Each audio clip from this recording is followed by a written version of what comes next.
In today's video, I wanted to go through and discuss two quests that are featured in Morrowind's Blood Moon expansion. These are the last two side quests that I've yet to cover for this DLC, and then I'm finally done with it. The missions in question are A Woman Scorned and Tymvaul in the Well. One of these deals with infidelity, betrayal, and murder, I'm sure you can guess which one that is, and the other deals with temptation and redemption. I'll play through both quests first, then go over my thoughts at the end of the video. As per usual, the facts and information provided are brought to you by the game itself and the unofficial Elder Scrolls pages. The first quest for today is A Woman Scorned. This one begins with the player wandering around the Brodeer Grove area. Just north of Raven Rock, you'll come across a cave called Kilver's Dwelling. By going on inside, you'll happen across a Nord who's seemingly made this icy den her home. This is Kilver, and she's got quite the task for the player. Kilver recognizes that my character isn't from these lands. She thinks that can be used to her advantage. She also knows that I've done some fighting in my time, citing that I'm no stranger to death. Kilver decides to make me an offer regarding dark business. Apparently, her husband, Brander, is having an affair with someone named Erna the Quiet. Kilver loves her husband dearly and still wishes to be with him. However, she wants Erna out of the picture for good. In exchange for compensation, the Nord asks me to assassinate Erna the Quiet. Agreeing to the deal, Kilver gives me the lowdown. Erna is a member of the Skull and has a house there. I'm to perform the deed, grab her ring as proof, and then return to Kilver. Sounding easy enough, I traveled to the village and began casing the houses. Soon, I landed on Erna's and entered the building. Unfortunately, no one was home. The place was void of life. Looking around for any clues as to where she could have gone, I ended up coming across a note on the table. It was from Erna, and it was addressed to Brander. It read, "Dearest Brander, I decided to take a walk on the banks of the Isilde. The river is so beautiful this time of year, don't you think? Come find me, and we shall talk about our future and freedom from your shrew of a wife. Your love, Erna." Using this clue, I made my way out of the village and descended the hill. On the eastern bank, north of Lake Fjelding and southwest of Skull Village, I spotted two Nords by the river. One was clad in traditional Nordic armor, and the other was in simple fur clothing. No doubt, Erna and Brander.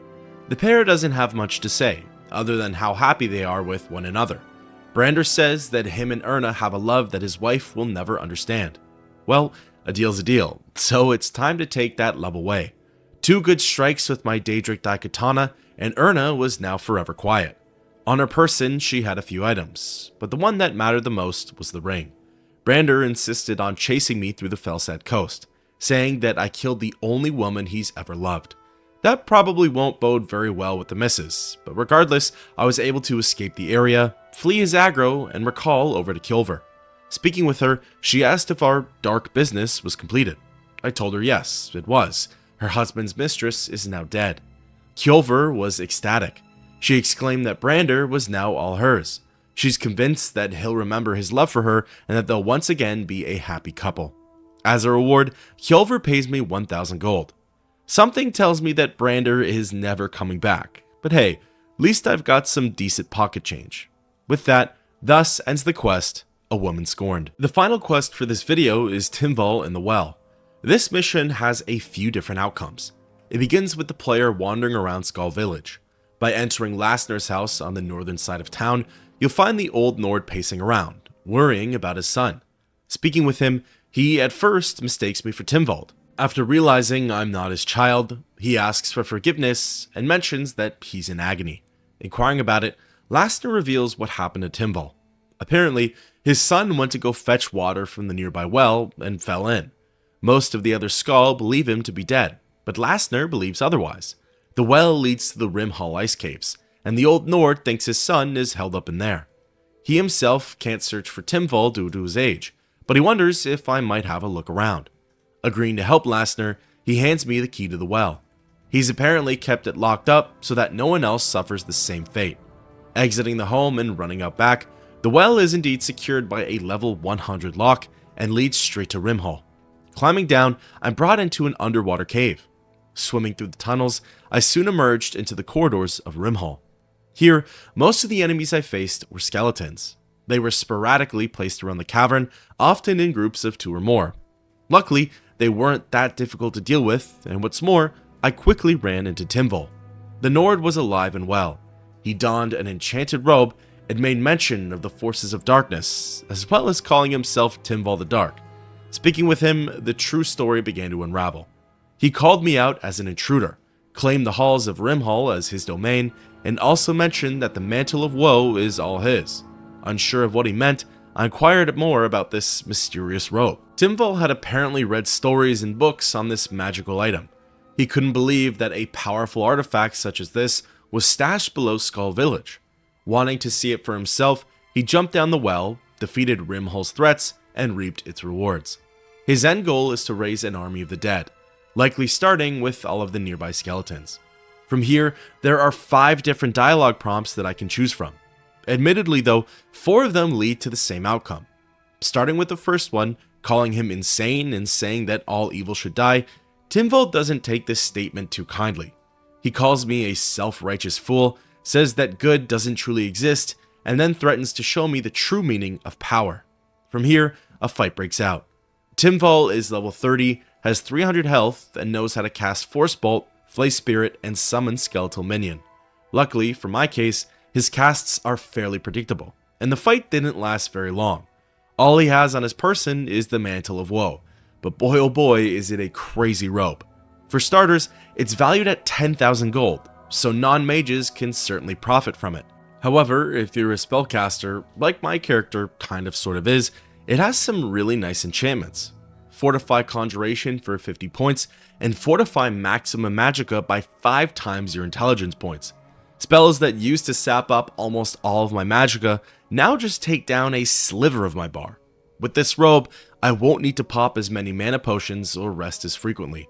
However, there are of course some downsides in the form of curses. For starters, it drains the wearer's personality for 100 points. The wearer has a weakness to normal weapons by 20 points, and they also take 20 points of sun damage. It's safe to say that there's a time and a place to wear the Mantle of Woe. Regardless, once Tymvaul has been dealt with, it's now time to report back to Lassner. When an old man's anguish is brought up, there are 2 dialogue prompts to choose from. The first is to tell the truth. You can let Lassner know that his son turned to the dark side, attacked you in the tunnels, and that you acted in self-defense. The second is to lie, and just say that you found Tymvaul's body, gave him a proper burial, and that's about it. Choosing the former first, Lassner doesn't take the news very well. He doesn't understand how I could take Tymvaul's life when my mission was to simply rescue him. The Nord becomes incredibly angry and says that I'll pay for my actions. This is where the conversation ends and a fight breaks out. Lassner is only level 6, has 40 health, and fights with his fists. It's safe to say that he's unable to inflict much damage. With his death, the quest is officially at an end, and there's no happy ending for the Nordic family. Now, reverting back to the start of the conversation and lying to Lassner about his son's fate, things go a little differently. Lassner is a lot calmer and sort of at peace. It's as he feared though. His only family left in the world is gone. He feels that soon he'll wither and pass on, hopefully rejoining his wife and son in the afterlife. He doesn't have much to offer, but he rewards me with 2 snowbear pelts. Lassner directs me to Brynjolfur at Thirsk and mentions that he can make some unique armors with the furs. Now, reverting back to the Tymvaul encounter, as I mentioned before, 4 of these dialogue prompts lead to the aforementioned outcome. By telling Tymvaul that such power must never be wielded by one so feeble and that the mantle is mine, he of course takes it as a challenge. He calls for a dark duel, and from there, the quest unfolds like how it did before. By asking to join Tymvaul and wanting to work together on bringing death to Solstheim, he says that such power cannot be shared. He alone is the master of the dead, and he'll add my corpse to his undead ranks. By offering to leave Tymvaul alone and attempting to exit Rimhall peacefully, the Nord says that we were destined to meet. He's raising an army of the dead, and he needs as many fresh corpses as he could find. These 4 prompts lead to Tymvaul attacking the player and ultimately result in his death. The only prompt that leads to a different outcome is the second one. By telling the Nord that his father loves him and wants him to be happy, Tymvaul comes to his senses. He's shocked to hear that his father still holds him dear in his heart. He only wanted to study magic and be free of the laws of the skull. Necromancy was the easiest school to learn, but with it comes so much unchecked power. Tymvaul removes the robe and hands it over to me. He vows to study true magic somewhere else in the world and will one day return to see his father. He wants to make Lassner proud, and as a last message, he says that he loves him. Returning to Lassner and conveying Tymvaul's thoughts, the grizzled old Nord couldn't be happier. He's glad to hear that his son is alive, and he knows that he'll return to the village someday. This time, as a reward, Lassner hands me 5 snow bear pelts, thanks me for my effort, and sends me on my way. Before leaving, as pointed out by the UESP, it seems as though Tymvaul's experiments aren't very secretive. He has skulls, human flesh, ghoul and daedric hearts, as well as a bunch of books on summoning Daedra and preparing corpses. At least he's now chosen a better path for himself. Or we can only hope. With that, thus ends the quest, Tymvaul and the Well, and that wraps up all of the side quests featured in Morrowind's Blood Moon expansion. Now, let's talk a little bit about these 2 quests. A Woman Scorned was pretty interesting, but unfortunately, there isn't much lore behind it. It tells the tale of a jealous wife and an unfaithful husband. Kjolver knows of Brander's affair. Instead of leaving and starting anew, she goes for the more outlandish approach. She hires a total stranger to murder her husband's mistress, and you know what? If there's gold involved, I'm in. Now, on the opposite end of the spectrum, you have Brander, the Nord who says he's no longer in love with his wife. He found a new love, Erna the Quiet, and claims it to be the best relationship he's ever had. Obviously, I'm not here to give counseling on fictional marriages, but it seems like their relationship is a real mess. Through dialogue and texts, you can see that Kjolver is obsessive over Brander, calling him her whole world. Clearly, Brander prefers his woman quieter and less animated. He chose to explore a bond with Erna, a woman whose nickname literally has quiet in it. Now, at the end of the day, Erna's dead. Will Brander actually return to Kjolver? I doubt it. In fact, the game has the player covered if they accidentally or purposefully kill him.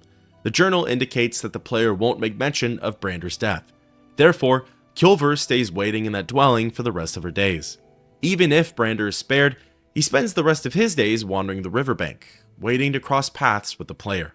Again, it's an interesting quest, but it's rather short and doesn't offer much in the way of lore. Needless to say, both of the parties involved are pretty bad. The next quest, Tymvaul and the Well, is a little different though. For starters, as soon as Lassner said that his son fell in the well, I knew something was off. A grown Nord probably wouldn't just fall inside a 3x3 tunnel. What's more, it's interesting that the Skull wouldn't even try to rescue one of their own. If Tymvaul really did die in the village's main water supply, it's probably a good idea to remove his body. If there's any doubt that he's dead, it's only right to send a team after him.